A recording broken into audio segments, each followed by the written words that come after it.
Have you ever woken from a dream and thought it was real? Today we're going to read about someone who woke up from a dream that actually was real and it totally changed his life. That's coming up next here on methodtomymoney.com. Hello and thank you for watching. I'm Matt Hearn. This is methodtomymoney.com where we talk about money, madness, and the pursuit of lasting wealth. Last time we discussed what in the world is this concept that we keep calling the pursuit of lasting wealth. Today we're going to pick up that theme and dive a little bit deeper. We're going to talk about pursuing lasting wealth again, but on a more practical level as it relates to setting goals. But before we jump into our story and a discussion on setting goals, let's take a brief look at what we discussed before. We learned that lasting wealth accompanies the pursuit of wisdom. This concept comes from Proverbs 8:18. We read wisdom's words as she speaks to us. She says, "Riches and honor are with me, enduring lasting wealth and righteousness." The pursuit after lasting wealth is really a pursuit after wisdom because they are inseparable.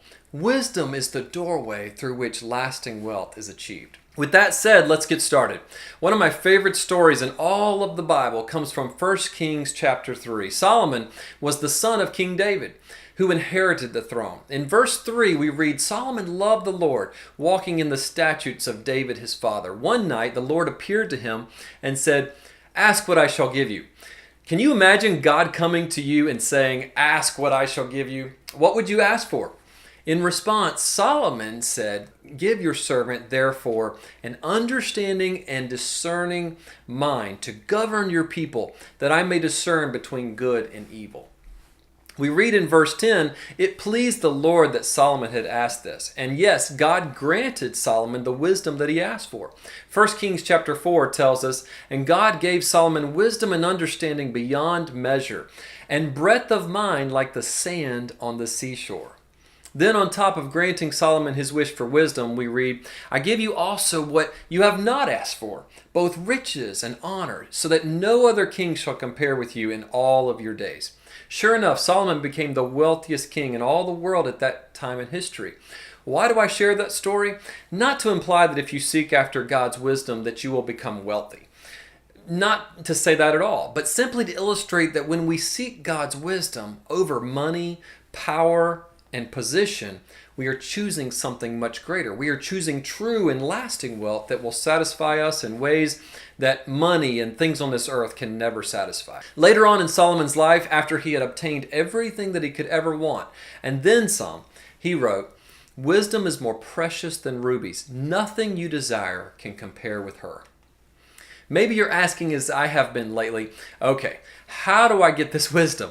Thankfully, the answer to that question is spelled out for us in the pages of Scripture. First, we must humble ourselves. Pride leads to disgrace, but with humility comes wisdom, Proverbs 11:2 says. Second, we must fear or reverence, stand in awe of the Lord. The fear of the Lord is the beginning of wisdom, and the knowledge of the Holy One is understanding, Proverbs 9:10. And third, we should ask for wisdom in faith. If any of you lacks wisdom, let him ask of God, who gives generously to all without reproach, and it will be given him.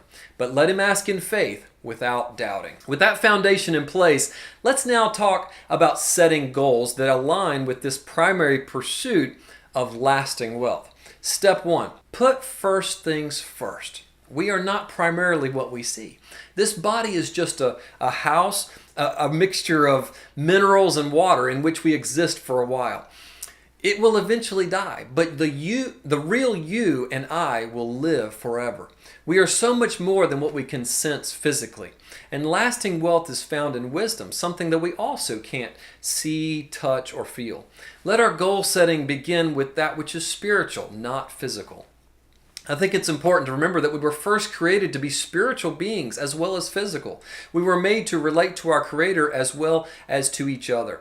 The first man and woman walked with God daily and knew Him intimately. Of course, sadly, we have fallen a long way since then.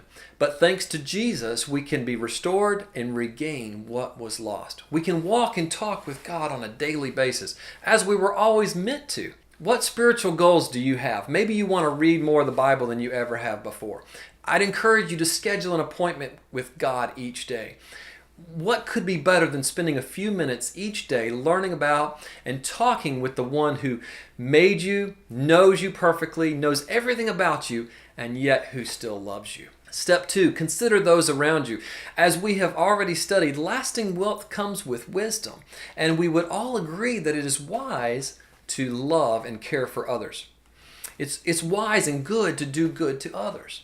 So after setting spiritual goals, I'd encourage you to set some relational goals. What goals do you have for your relationships? Maybe you want to improve your marriage. What specific goals do you have regarding your relationship with your spouse? Maybe you want to grow in your relationship with your children or your closest friends. What does that look like, and what specifically are you going to do to make that happen? I would encourage you to write down the names of those people who are closest to you and answer 2 questions next to each name. If I died tonight, how would this person know for sure that I love them? What memories could they hold on to that would remind them of how much I really cared? Step 3, know yourself. This might be the hardest part of goal setting. But once we have made wisdom our primary pursuit and we have set goals to improve our spiritual and our relational lives, we should turn inward and reflect on who God has made us to be. How has He equipped you specifically to make a positive difference for His kingdom here on this earth? What are your personal goals? For example, it may be that you're athletic and you enjoy coaching others. Consider setting a goal to become a certified personal trainer so that you can use this as a platform to serve God and to serve others. If you're good at math and you enjoy building spreadsheets, you might set a goal to become a certified public accountant so that you can help business owners and nonprofits stay on track financially. If you already have your career established, you might set personal goals based on your desire to send your children to college or your passion to be able to retire early and volunteer more at your favorite charity. Unfortunately, we Americans are not great at setting long-term goals. We live in a society of instant gratification. For example, did you know that we spend more time planning for vacations than our retirement? A survey by OnePoll showed that we spend the equivalent of 284 days, almost a year out of our lives, planning for vacations. That's great, but have we sat down and created a well thought out plan for the 20 to 40 years that we'll likely spend in retirement? I have included on our website a free resource for you to download that we call Dare to Dream. It's a simple worksheet that will help you list out and prioritize those things that are most important to you. There is a section for spiritual, relational, and personal goals, and you'll be able to make them specific, measurable, achievable with God's help, and compatible. Once you have the worksheet completed, I'd encourage you to place it in a location that you'll see every day, that you can visualize your goals, hold yourself accountable to them, and last but not least, pray over them. Well, that's all we have time for today. Just remember, method number 2 here at methodtomymoney.com is Dare to Dream. Next, we'll discuss making a plan to accomplish your dreams.